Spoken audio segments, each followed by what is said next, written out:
Efek Jokowi disebut-sebut punya pengaruh dalam peta pertarungan elektabilitas antara dua nama Pak Prabowo dan juga Pak Ganjar Pranowo. Dalam momen 17 Agustus di sidang MPR, Pak Jokowi kemudian melontarkan pernyataan soal sebutan Pak Lurah dan dirinya yang seringkali dijadikan alibi untuk dukungan terhadap baca pres. Kita dengarkan bagaimana pidato Pak Jokowi saat itu. Kita saat ini sudah memasuki tahun politik. Suasana sudah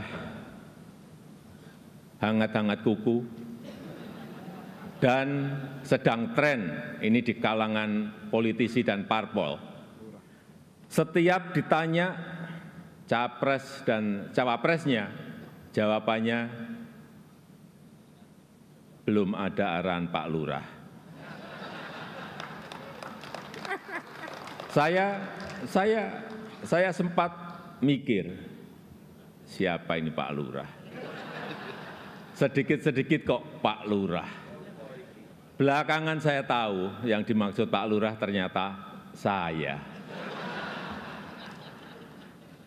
Ya, saya jawab saja, saya bukan lurah. Saya adalah Presiden Republik Indonesia. Ternyata Pak Lurah itu kode. Tapi perlu saya tegaskan, saya ini bukan ketua umum parpol, bukan ketua umum partai politik, bukan juga ketua koalisi partai. Dan sesuai ketentuan undang-undang, yang menentukan capres dan cawapres itu adalah partai politik dan koalisi partai politik. Jadi saya ingin mengatakan itu bukan wewenang saya, bukan wewenang Pak Lurah. Ya, Prof, saya rasa juga Prof juga sudah banyak mendengar dan melihat bagaimana analisis pandangan soal pengaruh Pak Jokowi mempengaruhi peta pertarungan baca pres paling tidak di tataran elektabilitas sampai dengan hari ini. Banyak yang menyebut juga bahwa ada faktor Pak Jokowi sehingga Pak Prabowo kemudian naik. Dan mungkin juga sebaliknya begitu ya di Pak Ganjar Pranowo. Nah, kalau dari pandangan Prof sendiri, ini di luar soal survei yang kemudian dilakukan ya, apakah memang dengan approval rating yang tinggi itu seberapa besar pengaruh Pak Jokowi ini bisa berdampak terhadap naik turunnya elektabilitas kepada dua nama ini ya, karena ini kemudian dua nama yang diasosiasikan bagian dari pemerintahan Pak Jokowi sendiri. Ya, kita tahu bahwa kinerja Pak Jokowi, approval rating Pak Jokowi itu punya pengaruh terhadap kontestasi antara Pak Prabowo sama Ganjar. Itu kan dasarnya dari data sebenarnya, dari data survei yang kami lakukan secara rutin. Jadi orang yang misalnya di survei menemukan orang sangat puas atau puas dengan kinerja Pak Jokowi gitu ya. Nah, orang ini cenderung memilih siapa, kan kira-kira kayak gitu. Nah, yang perlu dicatat adalah bahwa approval rating sama Pak Jokowi itu sangat tinggi. Jadi masyarakat yang suka sama Pak Jokowi sangat tinggi.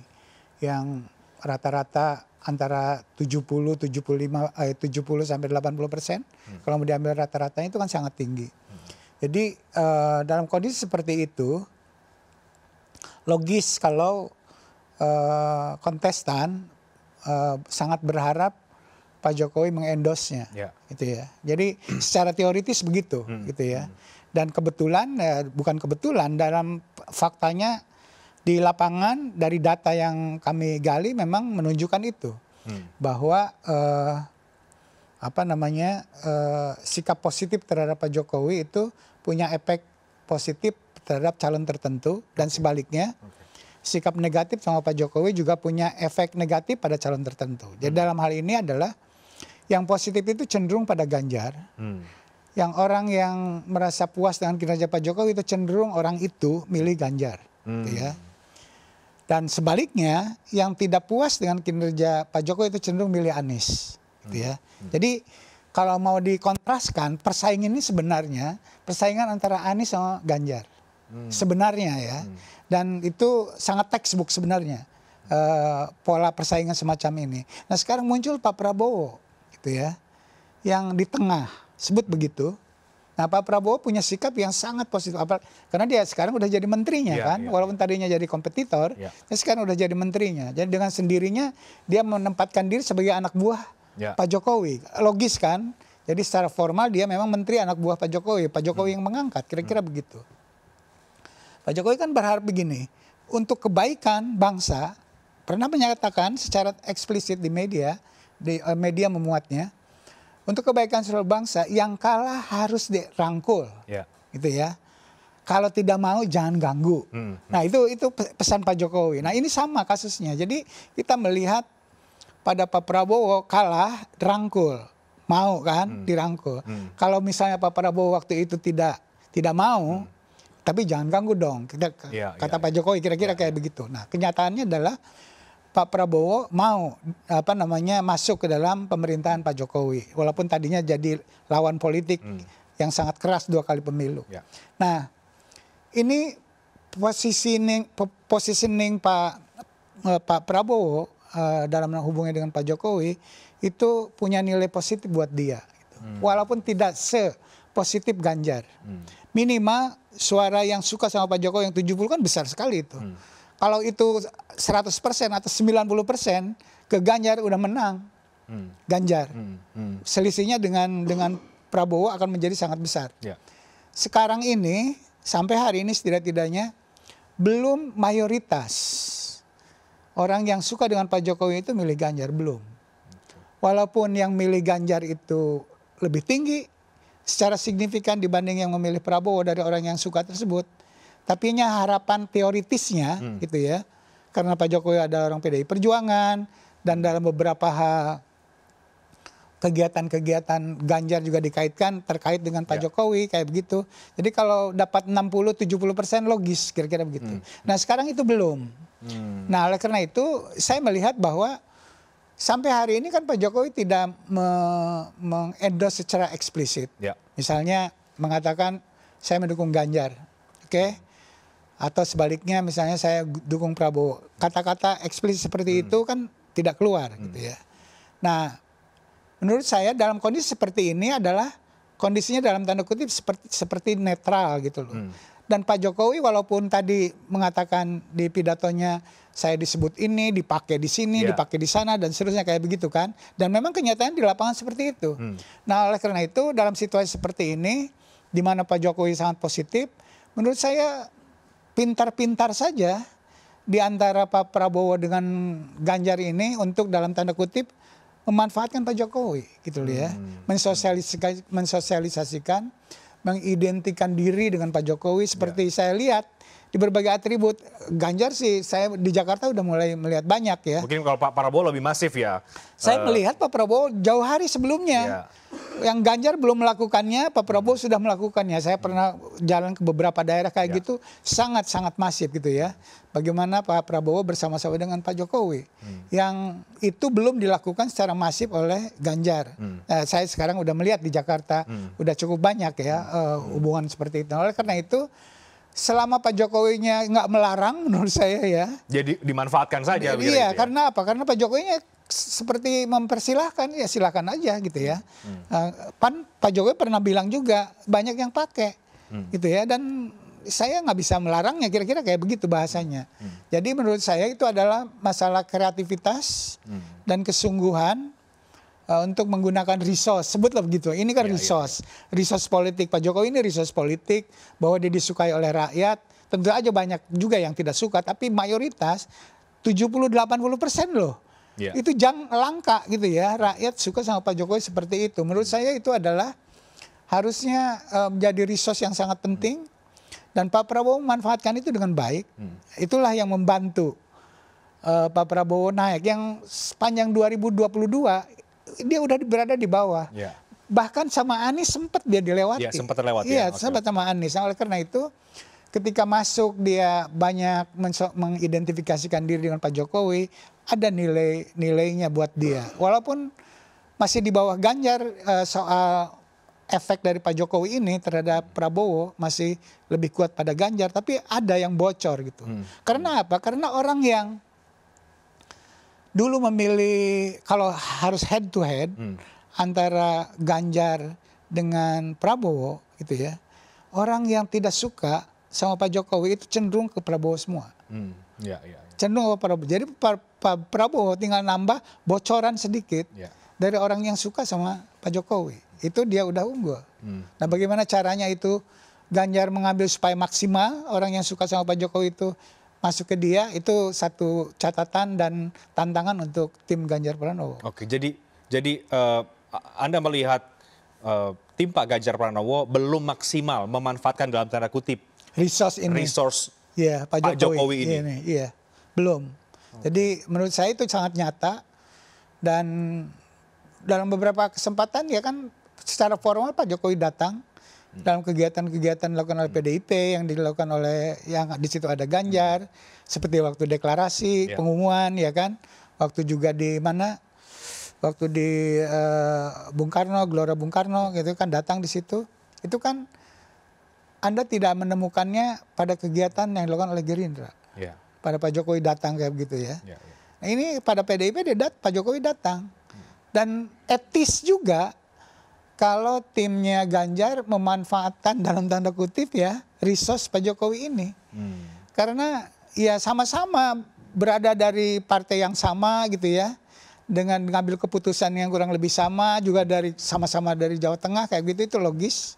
Jadi tidak ada yang sebetulnya aneh gitu ya, atau dianggap nggak etis kalau tim Ganjar mengambil Pak Jokowi sebagai resource politik untuk mempengaruhi publik yang bersikap positif terhadap Pak Jokowi. Dan materinya mungkin lebih banyak sebetulnya ya, Prof, dibanding dengan Pak Prabowo. Mestinya gitu ya, dibanding Pak Prabowo. Karena ini kan nggak dibuat-buat, alamiah gitu loh.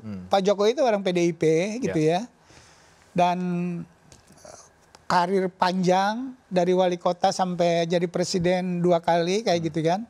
Itu kan record yang nyata gitu loh, bukan dibuat-buat. Jadi kalau itu diamplifikasi, itu bisa menjadi resource yang penting untuk memperkuat elektabilitas seorang Ganjar. Oke, tapi kemudian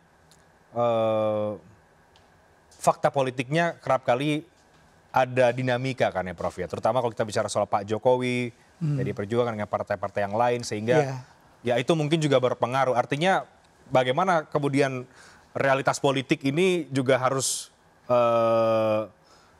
melihat bahwa Pak Jokowi ini adalah sebagai satu resource yang penting begitu. Ya, dan itu kan saya melihat seperti Anda tadi sudah singgung, Pak Jokowi itu penting bukan hanya dalam persaingan Prabowo sama Ganjar, tapi partai lain juga melihat Pak Jokowi sebagai tokoh yang penting.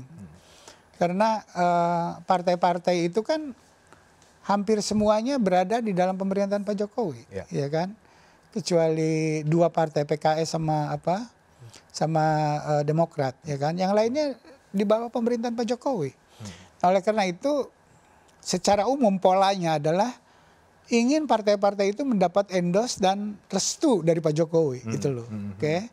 Jadi semua, saya kira langkah yang dilakukan oleh partai, at least itu tidak bertentangan dengan Pak Jokowi. Menurut saya begitu. Jadi apa yang dilakukan oleh Golkar untuk sementara ini gitu ya, setidak-tidaknya Pak Jokowi tidak melarangnya gitu ya. Atau yang dilakukan oleh PAN misalnya tidak melarangnya, kira-kira gitu. Ya, itu urusan bahasanya mungkin itu urusan sampean sebagai ketua partai gitu ya. Dan kita nggak bisa melarangnya, itu bahasa yang netral. Kira-kira kayak gitu.